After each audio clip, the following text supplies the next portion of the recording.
From the Chesapeake Bay Journal, your source for independent environmental reporting, this is Chesapeake Uncharted, the podcast that uncovers stories about the Bay, its interconnected ecosystem, and the people who rely on them.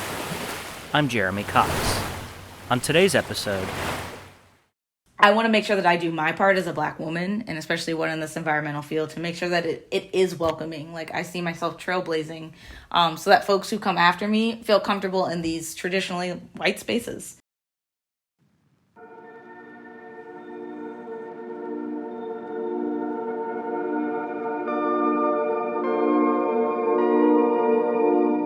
before we launch into this week's story, let's spend some time with that word we just heard. Trailblazing. It's one of those words that creates a picture in your mind. My image is of someone trekking through a jungle, slashing away at the dense growth with a machete, inching forward, one slash at a time, literally stepping where few people have ever stepped before. Now, when you talk about trailblazing in 2024, it feels a bit anachronistic. At least it does to me. We humans have pushed onto every corner of the Earth and the bottom of the ocean. We've even traveled to the moon. It's all been done. Or so it would seem. There are still trailblazers among us. People who venture into the unknown. People who set a standard in their field, leaving a path for others to follow. I'm talking about people like our guest today. A woman who has cleared away the obstacles before her with a figurative machete. And wouldn't you know it, now there's a path, just waiting to lead others forward.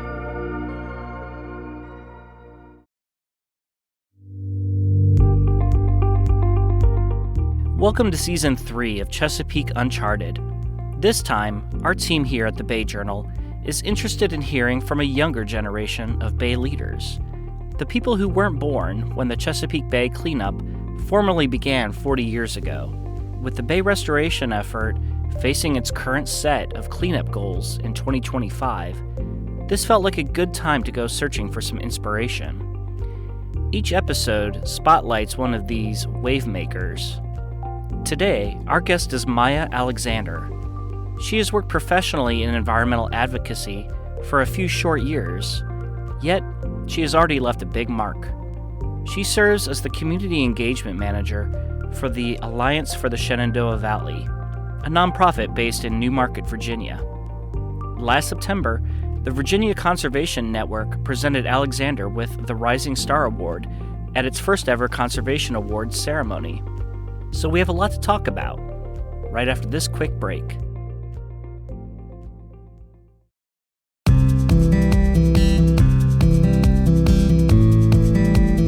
Hi, this is Laura Lutz, editor at the Chesapeake Bay Journal.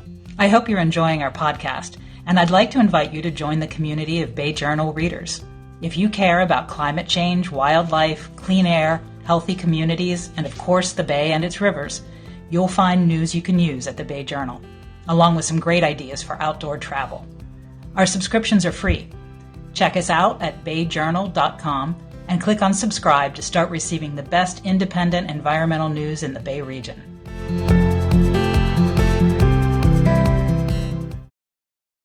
Hello again. On today's episode of Chesapeake Uncharted, we're listening to my interview with Maya Alexander.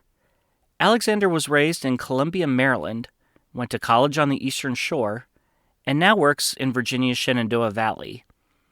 I don't think we've talked to a wave maker yet with such broad geographic knowledge of the Chesapeake Bay watershed. Helping others fall in love with this landscape is one of her passions. Alexander is Black and has experienced firsthand the challenges of engaging with nature, a pastime that has traditionally been associated with the white middle class. Like I said at the top, Alexander finds a way to keep moving forward in the face of adversity. We talked about her strategies for encouraging more diversity in outdoor pursuits, and she offered glimpses into how environmental organizations can take up causes for marginalized communities without alienating them. Off we go. Well, Maya Alexander, welcome to the show. Thanks for having me. I first got to say, Maya is a fantastic name for someone who works in the environmental field. Was that your parents' idea? There was a meaning behind it. I forget. I know it's like something about leader of the people. Some of like the combination between my middle name Nicole and I'm like that's a lot of pressure. But I love my name. I wanted to start off. You've had quite a bit of success lately. You're racking up the accolades. Let's see here. To embarrass you, you were named a Rising Star by the Virginia Conservation Network in their inaugural Conservation Awards. And you were recently accepted into the Leaders of Color Circle at the Center for Nonprofit Excellence. All right, so what's the secret sauce? I don't have it. I'm just me. I am just Maya, and I love what I do, and I'm very grateful that I work in a field that I can translate my passion into purpose, and I feel like anyone that can do that, like that's kind of the secret sauce. Like, do what you love. Well, the idea of this season is we're talking to people who are 40 or failing in that, at least younger than me, 44. How old are you? I'll be 30 next year. Keep that in mind, folks, as we talk about this and you question what you've done with your life. You are a native of the watershed, correct, in Maryland? That's right, yep. I was born in D.C., raised in Maryland, Howard County area. Did you have nature in your childhood? As far back as I can remember, I was always outside. Like, I used to want to be an entomologist. Like, I loved the bugs and, neighborhood friends. And we were out all the time riding bikes, trying to go down to the creek, the Little Patuxent River. Like, I have lots of childhood memories there. So, yeah, I like to say, if I could, any chance I got, I was outside. So, you are a community engagement manager for the Alliance for the Shenandoah Valley. First, help us, if folks are unfamiliar, what is the Alliance for the Shenandoah Valley? Yeah, the Alliance is a nonprofit organization based here in the Shenandoah Valley. It specializes in a lot of land use and transportation planning, and we work in 6 counties in the Shenandoah Valley. And I like to connect the communities with the work that we're doing. So, like, for example, solar projects, things like that. We like to make sure that the community is informed on things like that, but of course not limited to that. There's other things like exciting projects, the Shenandoah Rail Trail, doing some work on that. But that is kind of the Shenandoah Valley, or Alliance for the Shenandoah Valley in a nutshell. And a community engagement manager. So what does that mean that you do? Yeah, so like I kind of briefly mentioned, we do a lot of work in the community. Some may call it grassroots, but like that's what we do, making sure that folks know what are projects coming in the area, and how, to make sure that they have the information to help make informed decisions if it's helpful. And so I connect to the communities with whatever we've got going on, helping to put on events that are, related to the work that we do, that align with our mission and vision. And and I love it. I've, traditionally worked as an environmental educator, and I think that engagement, community engagement, and education, it's similar in ways. How so? I think that like my heart really is in environmental education, and I took this job. I was like, well, it's a little bit different, but I find community engagement and environmental education as like the foundation of stewardship. Really, like that's where you're helping folks connect, like find ways to access, ways to the environment, nature, the outdoors through activities, webinars, information sessions, whatever it is. Like you're kind of helping to foster whatever the start or the continuation of folks' relationship with the outdoors is, whether it be through land use transportation or like I said, or like webinars, things like that. Well, that sounds like a good time to bring up this program that you helped coordinate called The Outdoors is Yours. Can you talk about what that was about? Yeah, for sure. That's one of the ones like I'm very proud to have worked on with so many other partners in the region. And basically it was an idea to, make sure that we were providing ways for the community to know of ways that they could access the outdoors, also learn of ways people are already like using or like spending time outdoors. And it was an evening event where we gathered the community to come. We provided childcare and dinner, but we had speakers lined up: Nathan Burrell from the Virginia Outdoors Foundation and Esther Nizer, who was a Shenandoah Valley native, who was on the board of the Virginia's DCR, Department for Conservation and Recreation. And she loves to like solo hike. And these were both Black folks that, have connections to nature, the outdoors, whether it be through their work, like Nathan, or Esther, who has a passion for the environment. And just like having folks, the community, hear the stories of the different ways in which we've all had, introductions to the outdoors. Maybe for BIPOC communities a little bit different, where traditionally we've been excluded or left out of outdoor spaces in the past, or even now, so maybe limit some access to outdoor spaces. And just hearing that, like having the community hear and share ways in which they're connected, to learn of ways in which people want to connect more with the outdoors. What are some barriers? Is it the price to get into the Shenandoah National Park? Or is it that, you don't have a car, or, there's no safe way to bike or walk in their neighborhood? Like, what are ways that people are missing to, to build that connection? So the Outdoors is Yours is very much like a gathering event, but it was very much like a listening and like learning session. It was great. Over 100 folks came from the community, and we had several partners from like the local parks and recs departments, and also some state parks. We had the 7 Bends, and yeah, it was great. It was a nice event. You said you weren't just there to share information, but to listen as well. What was kind of your main takeaway from that experience? Yeah, that there's an appetite for us to make sure that we are making spaces, outdoor spaces for everyone, like making sure they are inclusive, not just for like, of course, folks of different ethnicities and races, but also making sure like for physical disabilities as well. Like, what are we doing? Like, there's always more work that can be done. So it was great just to hear like from the community, what are some things they want to see? And then from there, how can we implement it? I think that's the key thing. Like, we can talk all we want about these things, right? But like, what are we doing? Who are the folks already doing this work? And like, how can we continue to collaborate to bring these things into fruition? Hi, listeners.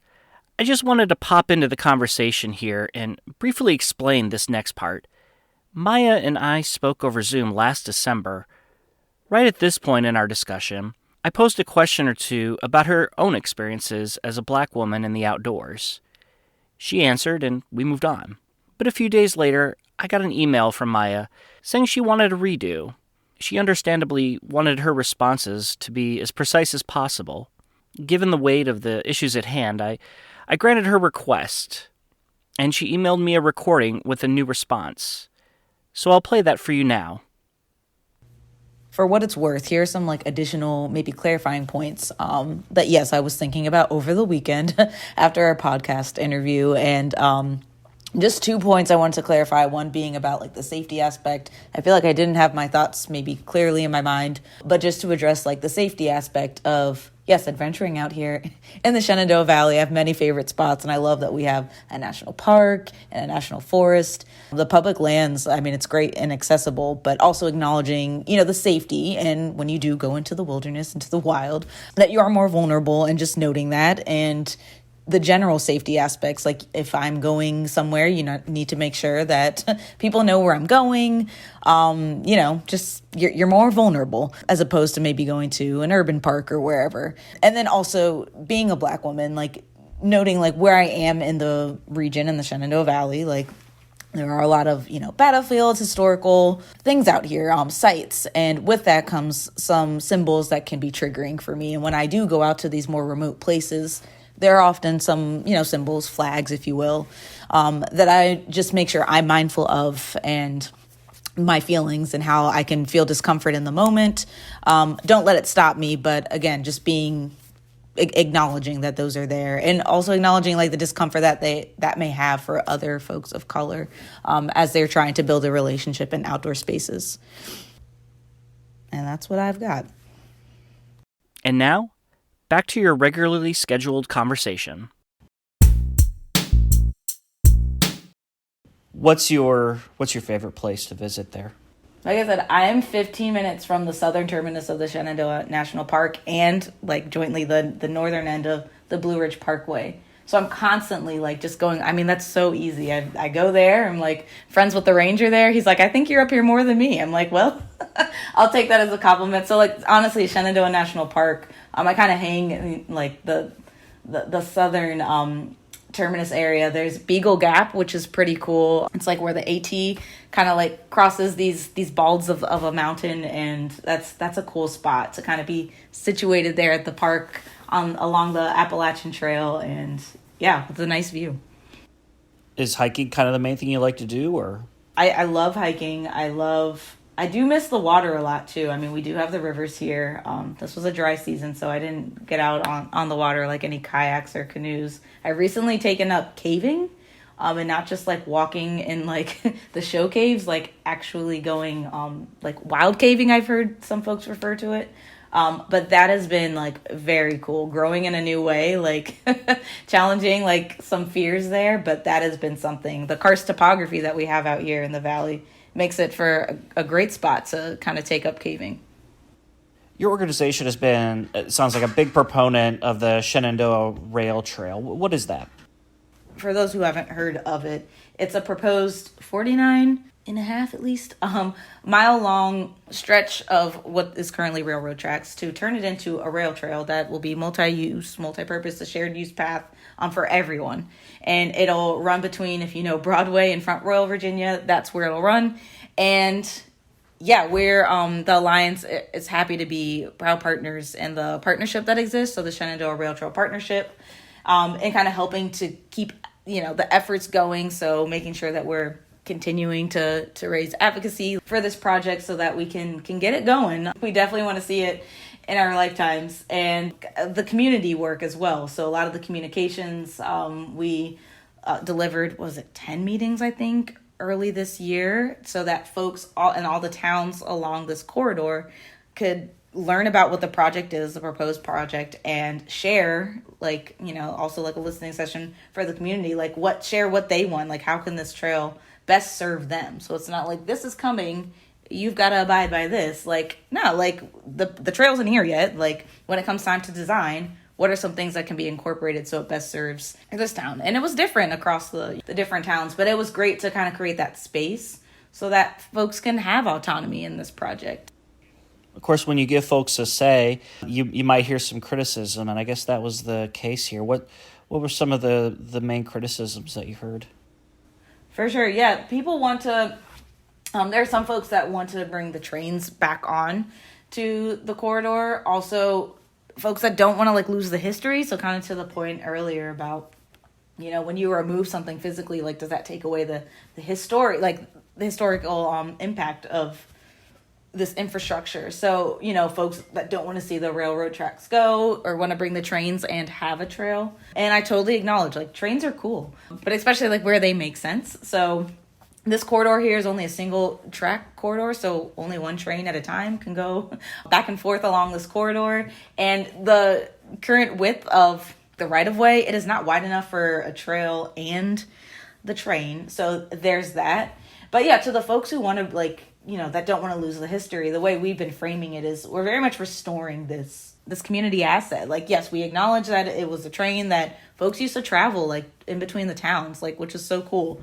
And of course, deliver goods throughout the towns as well. Yeah, that was in the past. Now it's just sitting, right? It's not being used at all. How can we restore it, turn it into something that it can be used and for the communities once again, just in a different way? And I totally understand change is hard, right? But just trying to reframe it that maybe you're not so much losing something, but gaining something in return.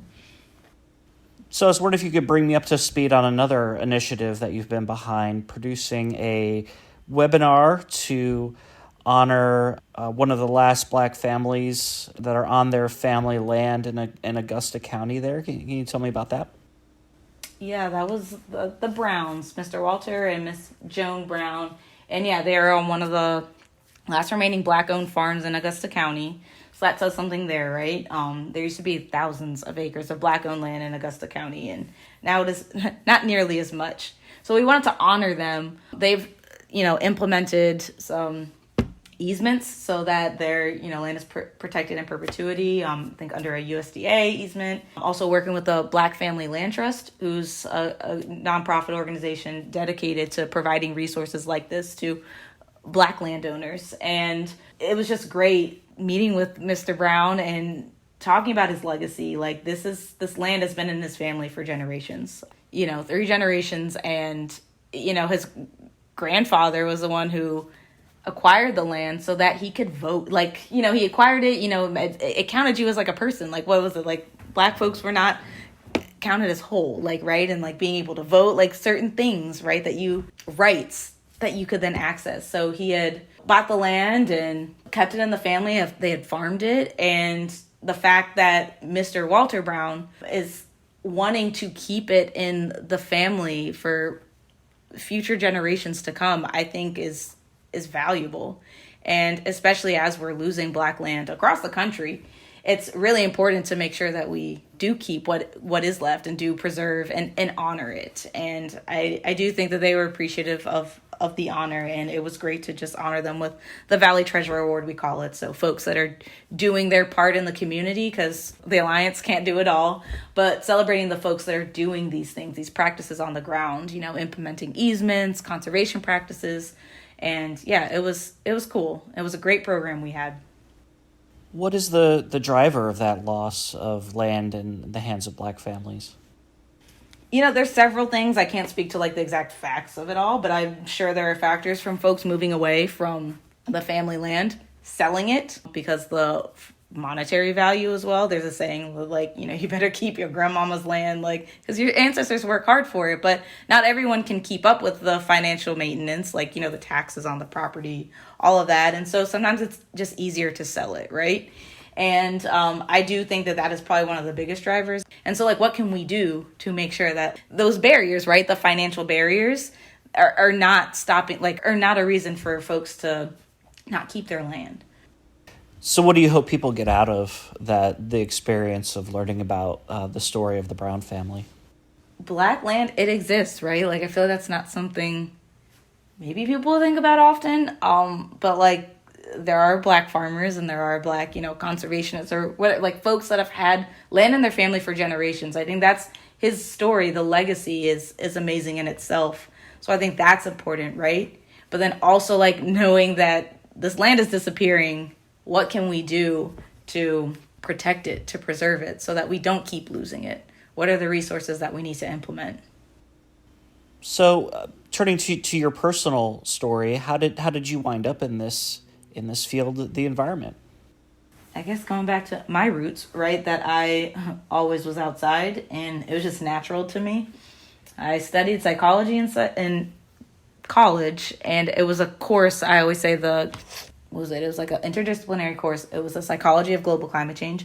And I was like, oh my God, that changed my whole life because I could put psychology and the environment together, because it's really like us, the people, right, that have to implement, we have to steward the environment so that we can be more resilient for whatever's to come for climate change or whatever. And that led me on the trajectory of like, okay, well, I think the environmental field is like my space. I'm very interested in behavior change. But I did the Chesapeake Conservation Corps in 2016 to 2017. And that's where I first got my dose of environmental education. I was like, this is great. And I loved, again, teaching kids and adults alike of, again, the things of nature, what we need to do our part to steward it. And so since then, for like 6 years, I was the environmental educator or an environmental educator at Arlington Echo Outdoor Education Center, National Aquarium, and the Chesapeake Bay Foundation, and loved it. And then kind of translated my love for environmental education into community engagement with my current role at the Alliance. So we've met before. It was my first year, I think, working for the Bay Journal 2019 and the before times. And I was doing an article spotlighting the program Anne Arundel Watershed Stewards Academy, where future leaders kind of learn the ropes through dedicated classes. And remind me and remind folks here, why did you? It sounds like you already had quite a bit of experience. Why did you want to go through that program? And I was thinking, like, what year was that? Yeah, because I was still kind of early on in my career then. But, like, as an environmental educator, I think what I had joined WSA for that cohort, they had just added the environmental literacy track, or had just recently added it. I may have been the second class to have done that. And I was like, well, this is great. Like, what are ways in which I can incorporate what I'm already learning as an environmental educator through, like, this stewardship program, like, to share it within the neighborhoods? And I don't know, it kind of did come, second nature to me. I was like, this is great. But I love the WSA program, and I think it's a great way, again, like the community engagement there. What are ways that you can get neighbors involved in behavior change. Like, what are things that we can do, implement at the home level, at the neighborhood level, and it like spreads, right? Like, again, kind of like planting those seeds and the roots get stronger. One of the major goals of the Chesapeake Bay cleanup is to increase recreational opportunities for folks. With the experiences that you've had, what would you tell powers that be? What needs to be done to get people better connected with those resources? I know, how much time do you have? I really think, like, I'm biased maybe with like the people aspect, but from my background in psychology and like working in education and community engagement, but like really like supporting the people, the communities. And, I know we fund a lot of work in, clean water, like, yes, making sure, putting in BMPs and all that. And I'm not saying that that's not important work, but just as important as that work is also making sure that the community that lives like right along the river and maybe next to a factory, like also they have the resources so that they're, whatever environmental harm that is being done to maybe their health or things like that they have access, right? So they have the right to clean water, the clean air, and then whatever it is that they need to thrive, that also relates to like maybe some clean water goals. Maybe it's increasing shade in a neighborhood, like making sure that the neighborhood has access to funding or planting trees maybe in that neighborhood so that they have shade and so that they are not more susceptible to the heat island effect, right? But then in turn, you have more trees in an area that also does help the quality of our waterways. So I don't know, maybe just like honing in more on the connections between the people and the environment.